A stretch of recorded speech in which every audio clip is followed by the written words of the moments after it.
Senapan serbu atau short rifle merupakan senjata individu yang memiliki kemampuan tembak selektif. Artinya bisa menembak semi otomatis, satu tarikan picu, satu tembakan. Juga mampu full otomatis, memberondongkan peluru selama picu senjata ditekan. Menggunakan peluru kaliber menengah atau intermediate sehingga seorang prajurit bisa membawa lebih banyak amunisi. Senapan serbu merupakan senjata standar bagi pasukan infanteri di seluruh dunia. Dalam video ini, kita akan membahas jenis-jenis senapan serbu yang digunakan oleh TNI dan juga Polri.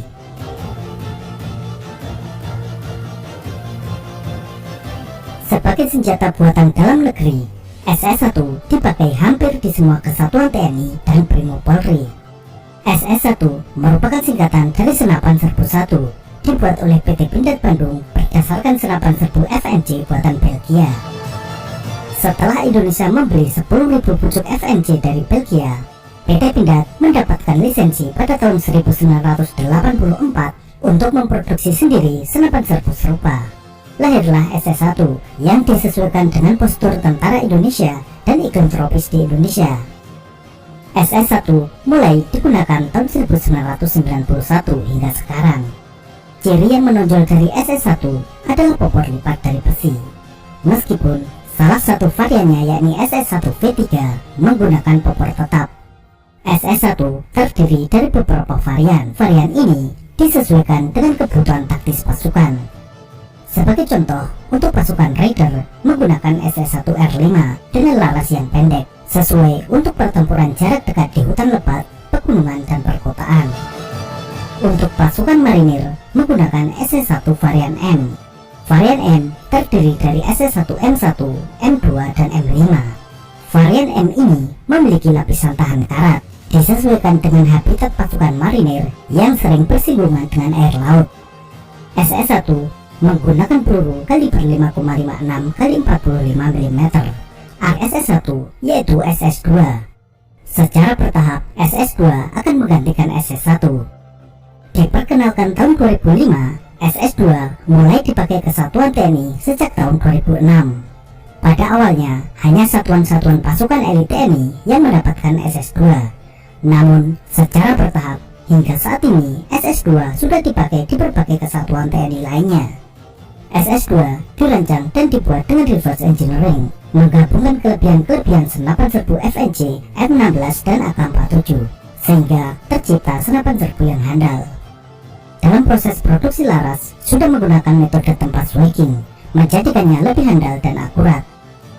Untuk menjawab kebutuhan zaman, SS2V4 dilengkapi dengan picatinny rail, sehingga bisa langsung dipasangi berbagai macam alat pembidik dan aksesoris.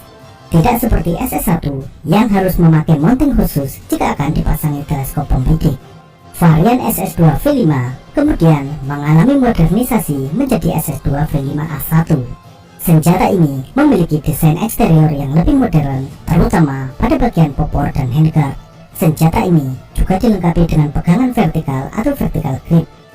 Kualitas dan akurasi SS2 sudah teruji di dalam dan di luar negeri. Beberapa kali kontingen TNI yang menggunakan SS2 menyabet juara umum dalam lomba tembak di tingkat regional dan internasional. Yang digunakan dalam lomba tembak umumnya adalah SS2HB atau heavy barrel dengan laras yang lebih tebal, menjadikannya lebih akurat. Pada masa Orde Lama, hubungan dekat Indonesia dengan Uni Soviet membuat AK-47 menjadi salah satu senjata yang dipakai oleh TNI. Pada masa itu, puluhan ribu pucuk AK-47 baik dari Uni Soviet maupun tipe 56 dari RRC mengalir ke Indonesia. AK-47 saat itu dipakai oleh pasukan elit TNI, yaitu RPKAD, KKO, dan Reju, merupakan senjata yang terkenal kehandalannya. Tidak macet meskipun terkena lumpur, pasir, dan terendam air. AK-47 menggunakan kaliber 7,62 x 39 mm. Artinya, diameter proyektil adalah 7,62 mm dan panjang selongsongnya 39 mm. Saat ini, AK-47 masih dipakai di beberapa kesatuan TNI, misalnya digunakan oleh awak kapal TNI Angkatan Laut. Juga masih digunakan misalnya oleh Kopassus dan Kopaska dalam melaksanakan operasi tertentu. Untuk keperluan latihan tempur, AK-47 ideal digunakan dalam latihan chopper. Proyektil yang lebih berat dan kecepatan yang sedikit lebih lambat daripada kaliber 5,56 menjadikannya lebih aman untuk dipakai dalam latihan chopper karena mengurangi kemungkinan peluru pecah atau memantul saat mengenai tanah. Senjata ini dipakai oleh Kopassus, Detasemen Jalamangkara, Komando Pasukan Katak, Intai Tempur Kostrad, dan Detasemen Khusus 88 Polri. Bagi player game PUBG, sebelum berkomentar tentang M416, di dunia nyata tidak ada senjata M416 atau M416, setidaknya sampai saat ini. Mengapa HK416 dalam game PUBG dinamai M416? Ini karena masalah copyright. Nama HK adalah singkatan dari perusahaan Heckler & Koch. Jika menyebutkan HK, pengembang game khawatir jika nantinya dituntut membayar royalti. Khalil merupakan senjata buatan Israel, dibuat oleh Israeli Military Industry, dinamai sesuai nama penciptanya, Yisrael Galili. Senjata buatan Israel ini digunakan oleh satuan elit pengintai milik Kostrad, yaitu Taipur. Ada beberapa varian Galil yang digunakan oleh Taipur, yaitu Galil MAR atau Micro Galil untuk pertempuran jarak dekat dan Galil Galax untuk sniper. Namun saat ini, senjata tersebut sudah jarang digunakan, sudah digantikan oleh senjata yang lebih baru. Senjata buatan Israel juga digunakan oleh TNI Angkatan Udara. Jika Taipur dari Angkatan Darat pernah menggunakan Galil, maka Paskhas TNI Angkatan Udara memiliki senjata buatan Israel yang lebih modern, yakni Tafor. Yang digunakan oleh TNI Angkatan Udara adalah salah satu varian terkecil dari Tafor TAR-21, yakni Tafor X95, atau sebelumnya dikenal juga sebagai Micro Tafor. X95 merupakan varian terpendek dari seri senapan serbu Tafor yang diproduksi oleh Israel Weapon Industries atau IWI. Selain sebagai senapan serbu atau lebih tepatnya karabin dengan kaliber 5,56 mm, X95 juga bisa dirubah menjadi submachine gun kaliber 9 mm. Untuk merubahnya, tinggal mengganti laras dan komponen bolt yang tersedia dalam paket kit. Modifikasi ini hanya membutuhkan waktu beberapa menit. VZ58 merupakan senapan serbu buatan Cekoslovakia yang mulai dibuat tahun 1958. Sekilas dilihat dari luar, bentuknya sangat mirip dengan AK-47. Meskipun demikian, sebenarnya desain di dalamnya sangat berbeda, dan komponen kedua senjata ini, termasuk magasin, tidak bisa saling ditukar. Ciri yang sangat menonjol dari senjata ini, saat ditembakkan terlihat jelas bagian mekanisme yang bergerak maju mundur. VZ58 digunakan di TNI Angkatan Laut, misalnya oleh tim VBSS atau Visit Board Search and Seizure, yakni operasi untuk naik dan menguasai kapal laut. VZ58 juga menjadi salah satu senapan serbu yang digunakan oleh Kopaska. CZ805 adalah senapan serbu terbaru buatan Republik Ceko. Dengan desain modern, CZ805 dirancang sejak tahun 2006 untuk menggantikan VZ58 yang sudah berumur lebih dari 4 dasawarsa. CZ805 mulai digunakan tahun 2011 di Republik Ceko dan Republik Slovakia. Menjawab kebutuhan zaman, CZ805 sudah dilengkapi dengan bagian rail, sehingga siap dipasangi teleskop pembidik dan aksesoris penunjang lainnya. Di Indonesia, CZ805 dipakai oleh Intai Tempur Kostrad menggantikan Galil MAR. Selain itu, Komando Pasukan Katak atau Kopaska TNI Angkatan Laut juga menggunakan CZ805. CZ805 juga dimiliki oleh Paskhas TNI Angkatan Udara. Diklasifikasikan sebagai karabin atau senapan serbu dengan laras yang lebih pendek, M4 merupakan senjata yang identik dengan pasukan khusus Amerika. Senjata ini basicnya adalah senapan serbu M16 dengan modifikasi laras yang lebih pendek dan power sistem teleskopik yang dapat dipendekkan. Di Indonesia, M4 digunakan oleh Detasemen Khusus 88 Polri. Di kalangan TNI, M4 juga digunakan oleh beberapa satuan elit. Salah satunya adalah pasukan khas TNI Angkatan Udara. Dimensi senjata yang pendek menjadi pertimbangan untuk digunakan oleh Paskhas yang sering melakukan penerjunan. Selain Densus 88 dan Paskhas, M4 juga dimiliki oleh Kopaska TNI Angkatan Laut. SG merupakan singkatan dari Sturmgewehr yang artinya senapan serbu. Senjata ini dibuat oleh Swiss Arms AG dari Swiss. SG552 merupakan salah satu varian yang paling pendek di antara saudaranya, yakni SG550 dan SG551. Ukuran SG552 yang pendek cocok digunakan untuk pertempuran jarak dekat. Senjata ini menjadi pilihan unit khusus anti-teror milik Kopassus, yaitu Satuan 81 Kultur. SG552 saat ini juga digunakan oleh beberapa satuan kultur dari Batalion Raider. Sedangkan varian terpanjang yaitu SG550 Sniper digunakan oleh Korps Marinir.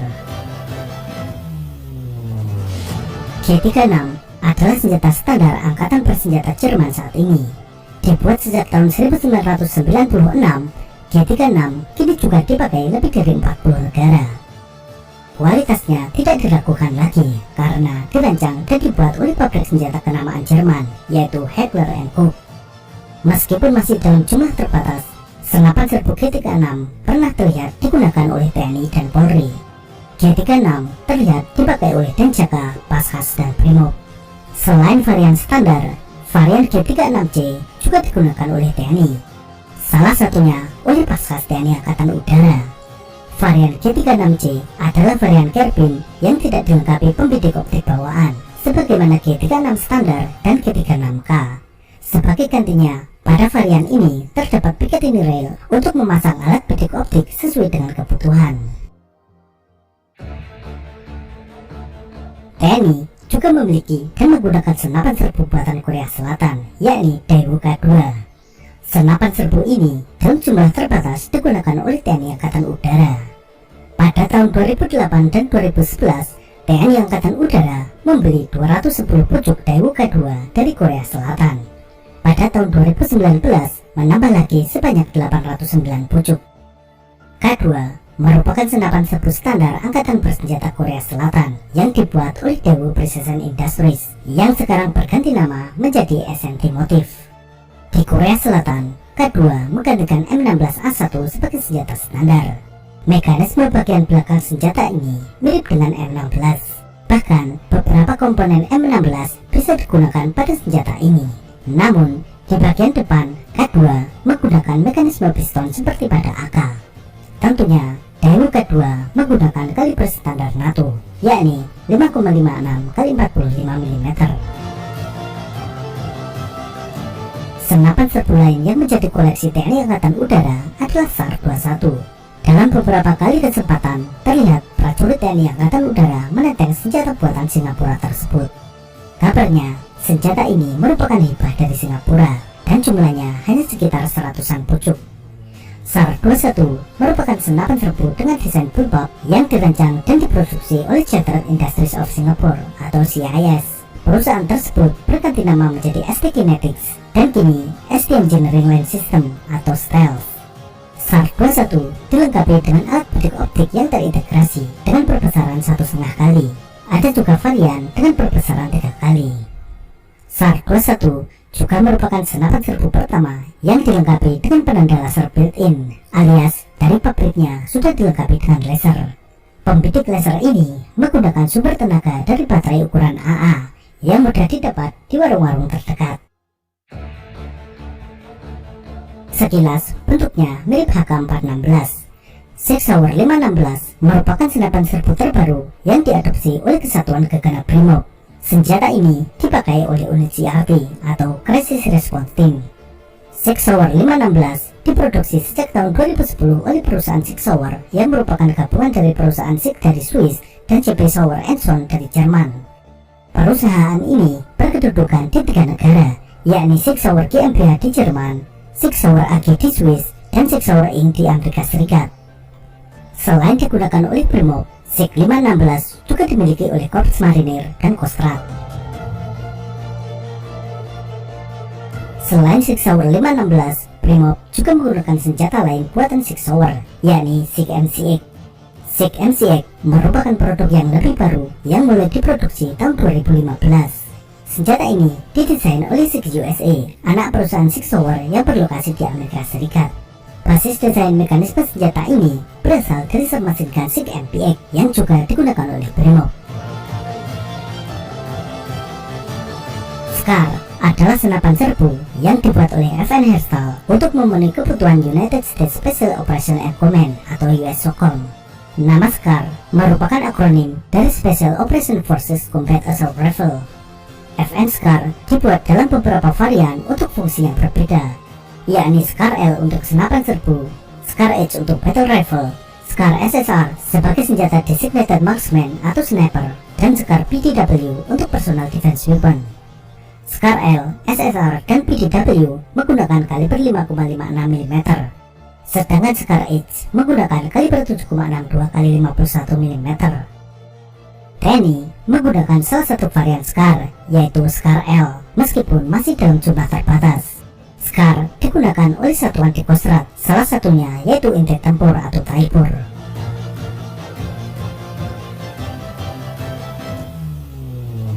Senapan serbu buatan dalam negeri kini tidak hanya diproduksi oleh industri pertahanan dari BUMN. Senapan serbu kini juga diproduksi oleh perusahaan swasta. Komodo D5 merupakan senapan serbu pertama yang dibuat oleh perusahaan swasta di Indonesia. Diproduksi oleh PT Komodo Armaments Indonesia yang berlokasi di Bekasi, senjata ini dengan bangga diberi tulisan Made in Bekasi. Komodo D5 sudah mulai diuji coba oleh TNI, misalnya di lingkungan Komando Pendidikan TNI Angkatan Laut, di antaranya Kodik Kopsla, Kodik Latal, dan Sekolah Selam TNI Angkatan Laut.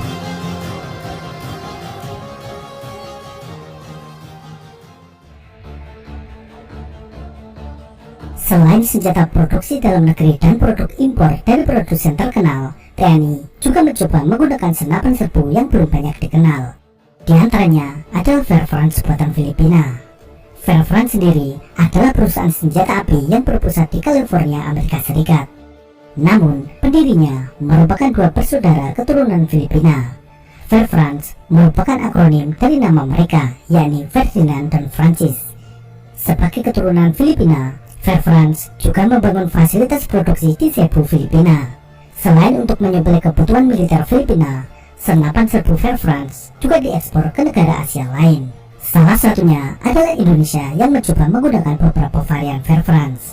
Fairfront varian SCW atau Subcompact Weapon digunakan oleh Dem Pandu Taikam atau Detasemen Pandu Pengintaian dan Keamanan dari para Raider Kostrad TNI Angkatan Darat. Varian lainnya yakni Fairfront SVLER terlihat digunakan oleh Korps Marinir. Itulah jenis-jenis senapan serbu yang dimiliki dan digunakan oleh TNI dan Polri. Selain yang disebutkan di atas, masih ada beberapa jenis lainnya yang dari segi jumlah sangat terbatas. Sebagai contoh, senapan serbu FAMAS buatan Prancis yang dimiliki oleh Kopassus. Sebenarnya, jenis yang terlalu beragam justru kurang efisien baik dalam hal perawatan, pengadaan komponen, dan suplai logistik jika terjadi perang. Meskipun kalibernya sama, namun seringkali senjata yang berbeda tidak bisa saling bertukar magasin karena bentuk dan ukurannya berbeda. Ada baiknya jika TNI menyederhanakan jenis senapan serbu yang dipakai, diseragamkan menggunakan SS2. Sedangkan untuk operasi-operasi khusus yang membutuhkan kehandalan lebih, bolehlah menggunakan HK416. Sampai jumpa.